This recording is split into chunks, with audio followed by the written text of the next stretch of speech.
Morning to all. সকাল সকাল ফুকেটের প্যাটং beach থেকে সবাইকে জানাই সুপ্রভাত।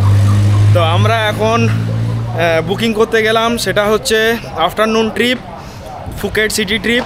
তো একটু দেরি হয়ে গেছে, 1:40 বেজে গেছে। তো আমরা এখন ফুকেট ডে ট্রিপে 8-10টা জায়গা ঘুরবো। এখন সবাই গাড়িতে উঠে পড়েছি, এখন যাচ্ছি আমরা ফুকেটের ডে ট্রিপ করতে। ওয়েদার খুব ভালো আছে, দারুণ ওয়েদার, মেঘলা মেঘলা ওয়েদার, আর অতটা বেশি টেম্পারেচার নেই। পৃথিবী এখন কত টেম্পারেচার চলছে? 32 টেম্পারেচার চলছে। না, কলকাতায় এর থেকে বেশি টেম্পারেচার, 41। গতকাল তো 41 ছিল। 33 টেম্পারেচার ঠিক আছে। তো আমাদের টোটাল এই ক্যাব বুকিংয়ে আমাদের টোটাল লাগলো 8000 থাই বাট। যেহেতু আমরা প্রাইভেট নিয়েছি সেজন্য 1000 থাই বাট এক্সট্রা নিয়েছে। তো ইনক্লুডিং অল প্রোগ্রাম 2 যেটা আছে সেটা আমরা নিয়েছি। সেখানে এলিফ্যান্ট টাইগার রিজার্ভ থেকে শুরু করে আদার্স যে big Buddha and others cashew nut factory, elephant সব ঘোরাবে, সব তোমাদেরকে দেখাবো।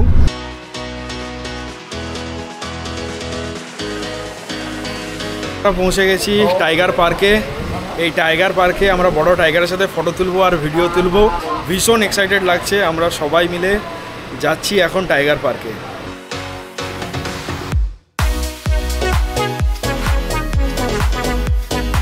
আমাদের সব কিছু প্যাকেজের মধ্যে ছিল টাইগার রিজার্ভ পার্কও। তো আমরা টাইগার রিজার্ভ পার্কের জন্য টোকেন পেয়ে গেছি। আমরা টোটাল 6 জন আছি। তো একটা গ্রুপে অনলি 10 মিনিটস টাইম, 10 মিনিটসের মধ্যে ভিডিও আর ফটো তুলে নিতে হবে। We can touch the not here. You should have put the tiger from behind, no the front. Photo no flash, and please stay with your group. Don't walk alone. Be careful, electric wire inside. Okay.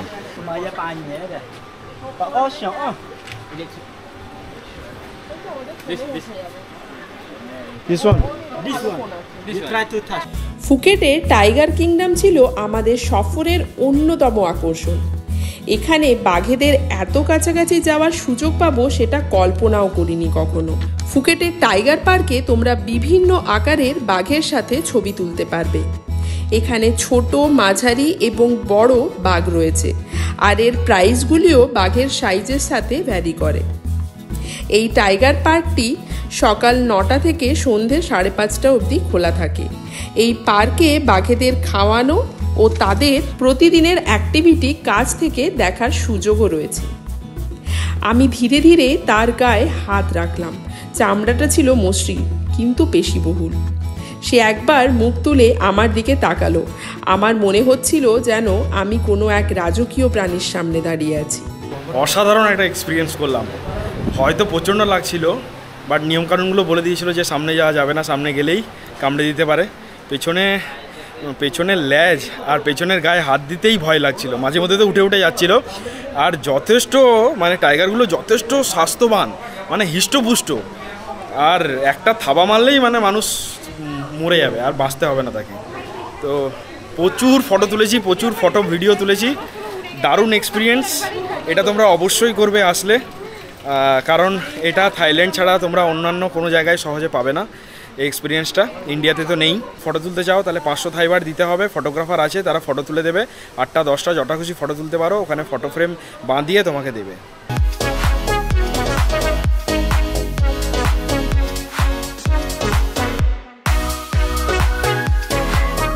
আমরা যাচ্ছি big Buddha, but প্রচণ্ড জোর খিদে পেয়েছে, কোনো lunch করা হয়নি, সেই জন্য কোনো একটা স্ন্যাক্সে জায়গায় দাঁড়াতে হবে যেখানে কোনো বার্গার বা স্যান্ডউইচ পাওয়া যায়। এখন চলে এসেছি বিগ বুদ্ধার এখানে।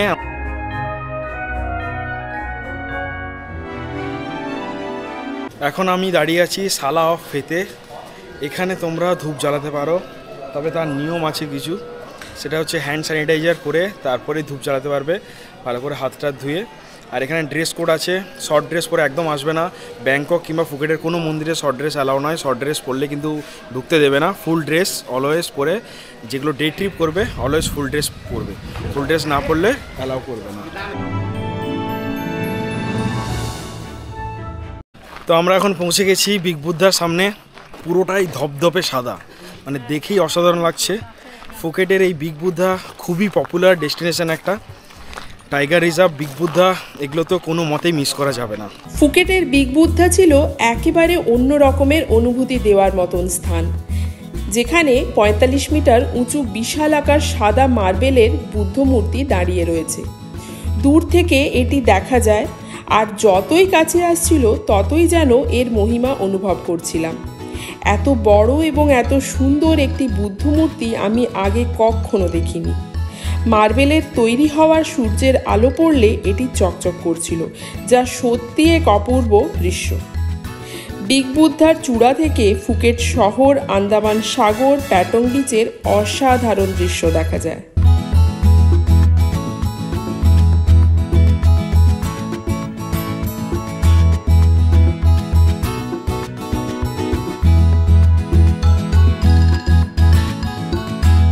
তো আমরা এখন পৌঁছেছি মারমেড জেমস, যেটা হচ্ছে কফি ব্রেক।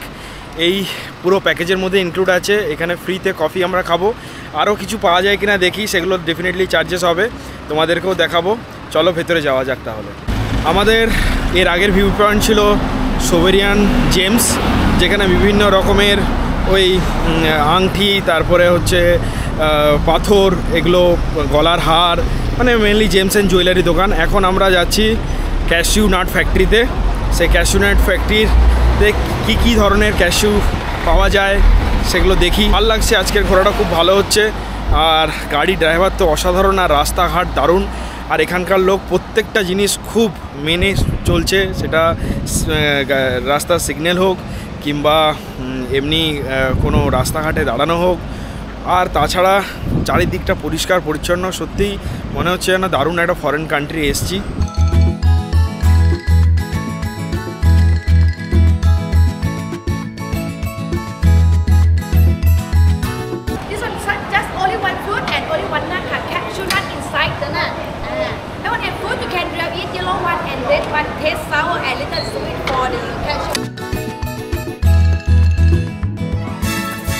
আমরা ক্যাশিউ নাট ফ্যাক্টরিতে গেলাম, ওখানে পুরো ডেসক্রাইব করলো কিভাবে তারা মানে গাছ থেকে ক্যাশিউ সংগ্রহ করে এবং সেটা কিভাবে প্রসেস করে। জীবনে প্রথমবার এত ফ্লেভার দেখলাম। 50 রকমের ফ্লেভার আছে, কফি থেকে শুরু করে সল্ট ফ্লেভার থেকে শুরু করে চকলেট ফ্লেভার থেকে শুরু করে ভ্যারাইটি অফ ফ্লেভার। আমি একটা একটা করে নিচ্ছিলাম, তোমরা দেখছিলে, সেখানে টেস্ট করেও দেখাচ্ছিলো। এক একটা প্লেটে আছে একটা একটা করে টেস্ট করার জন্য। 50 ফ্লেভার, মানে প্রত্যেকটা ফ্লেভারই অসাম খেতে, দারুণ লাগলো। আমাদের ক্যাশিউ নাট ফ্যাক্টরি ঘোরা হয়ে গেল। এখন আমরা এসেছি হানিবি ফ্যাক্টরিতে।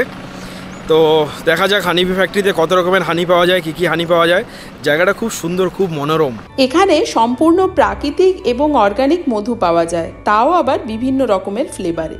এছাড়াও মৌমাছির জীবনযাত্রা সম্পর্কেও জানা যায়, কিভাবে মৌমাছিরা মধু সংগ্রহ করে এবং কেমন করে তা প্রক্রিয়াজাত করা হয় তা নিজের চোখে দেখতে পারবে। শুধুমাত্র মধু নয়, মৌমাছির মোম দিয়ে তৈরি প্রসাধনী জিনিসপত্রও এখানে পাওয়া যায়। থাইল্যান্ডের ভাষায় ওয়াট মানে হচ্ছে মন্দির, আর আমরা এসেছি ফুকেটের সবচেয়ে জনপ্রিয় বৌদ্ধ মন্দির ওয়াট ছালংয়ে। এই মন্দির শুধুমাত্র পর্যটকদের জন্য আকর্ষণীয় নয়, এটি স্থানীয়দের জন্য অত্যন্ত পবিত্র স্থান। মন্দিরের প্রধান আকর্ষণ হচ্ছে দ্য গ্র্যান্ড প্যাগোডা। এই 60 মিটার উঁচু প্যাগোডার ভেতরে রয়েছে গৌতম বুদ্ধের পবিত্র হাড়ের অংশ, যা শ্রীলঙ্কা থেকে আনা হয়েছিল। এর দেওয়ালে রয়েছে বুদ্ধের জীবনের বিভিন্ন গুরুত্বপূর্ণ ঘটনার চিত্রকর্ম। এই মন্দিরটি প্রায় 200 বছর পুরনো এবং বিকেল 5টায় এই মন্দিরটি বন্ধ হয়ে যায়। আমরা যখন পৌঁছেছিলাম তখন 5টা বেজে গেছিল, তাই মন্দিরের ভেতরে ঢুকতে পারিনি। তবে এই মন্দিরে প্রবেশের জন্য কোনো এন্ট্রি ফি লাগে না। এই মন্দিরের ভেতরে রয়েছে স্বর্ণের আবরণে মোড়া বেশ কয়েকটি বুদ্ধ মূর্তি, যা আধ্যাত্মিক শক্তির প্রতীক।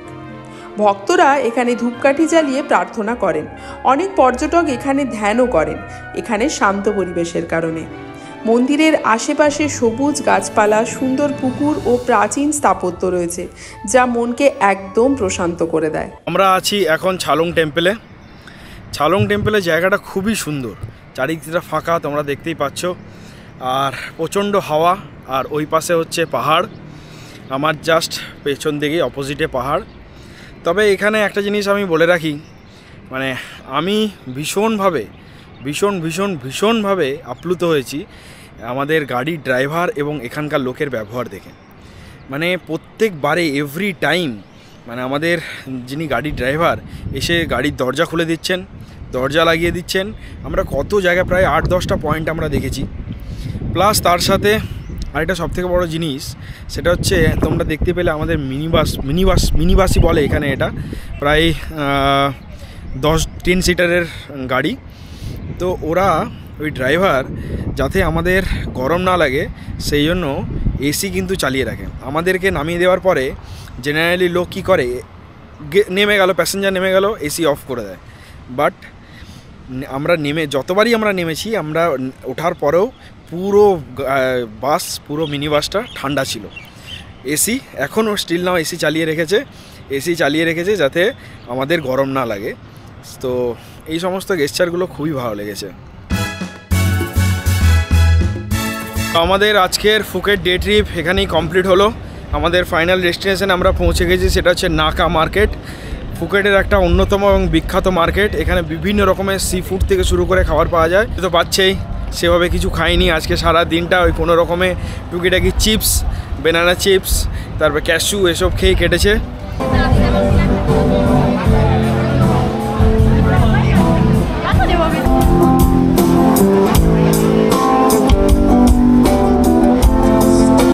ফুকেটের স্ট্রিট ফুডের অন্যতম সেরা গন্তব্য হচ্ছে এই নাকা মার্কেট। প্রতি শনি রবিবার বিকেল 4টে থেকে রাত্রি 11টা অবধি খোলা থাকে এবং সন্ধে নামার সাথে সাথেই এখানে মানুষের ভিড় জমে যায়। এখানে বিভিন্ন রকমের খাবার রয়েছে, যেগুলোর মধ্যে কিছু আমাদের জানা আর কিছু যেগুলো আমরা কোনোদিনও চোখেও দেখিনি। এবারে প্রশ্ন হচ্ছে, নাকা মার্কেট কেন যাব? এখানে কম দামে বাজেট ফ্রেন্ডলি খাবার, থাই স্ট্রিট ফুড ট্র্যাডিশনাল স্বাদে উপভোগ করা যায়। এখানে বিভিন্ন খাবার যেমন টক, ঝাল, মিষ্টি সব কিছুই পাবে এক জায়গায়। তেমনি এখানে পাবে হাতের তৈরি রকমারি গয়না, পোশাক, সুভেনিয়ার ইত্যাদি। তাহলে কি কি খাবার এখানে পাওয়া যায়, চলো আজ তোমাদের কিছু কিছু ঘুরিয়ে দেখাবো। সব থেকে প্রথমেই চলে আসি এই কাউন্টারে। এখানে স্কুইড ও অক্টোপাস গ্রিল করে পরিবেশন করা যায়, যার সাথে থাকা স্পাইসি সস যা খেতে দারুণ লাগে। থাই স্টাইলে বানানো এই রুটি দেখতে অনেকটা পরোটা বা রোলের মতো, কিন্তু এর মধ্যে আছে কলা, চকলেট আর নারকেলের ফিলিং, যা খেতে অত্যন্ত সুস্বাদু আর একটু হালকা মিষ্টি স্বাদের। আর যারা বারবিকিউ প্রেমী তাদের জন্য এই নাকা মার্কেট হচ্ছে স্বর্গের মতন। এখানে chicken, beef, pork, squid, prawn সব কিছুই বারবিকিউ পাওয়া যায়। আমরা এখন খাচ্ছি থাইল্যান্ডের বিখ্যাত ম্যাঙ্গো স্টিকি রাইস। পাকা আমের সাথে মিষ্টি স্টিকি রাইস আর নারকেলের দুধ মিশিয়ে পরিবেশন করা হয়। থাইল্যান্ডের বিখ্যাত বিভিন্ন ধরনের রসালো ফলের জন্য, যার থেকে ভ্যারাইটি ফলের রসও পাওয়া যায় খুব সস্তায় আর খেতে অত্যন্ত সুস্বাদু। এছাড়াও রয়েছে কোকোনাট আইসক্রিম, যা বিভিন্ন টপিংসের সাথে পরিবেশন করা হয়। তার সাথে আছে টমিয়াম স্যুপ, প্যাড থাই নুডলস, যেটা থাইল্যান্ডের খুবই বিখ্যাত খাবার। তোমরা যদি স্ট্রিট ফুড লাভার হও তাহলে এখানকার খাবারের স্বাদ কখনো ভুলতে পারবে না। সব মিলিয়ে এই নাকা মার্কেট আমাদের জীবনে দেখা ফুড মার্কেটের মধ্যে সবথেকে সেরা এবং অন্যতম।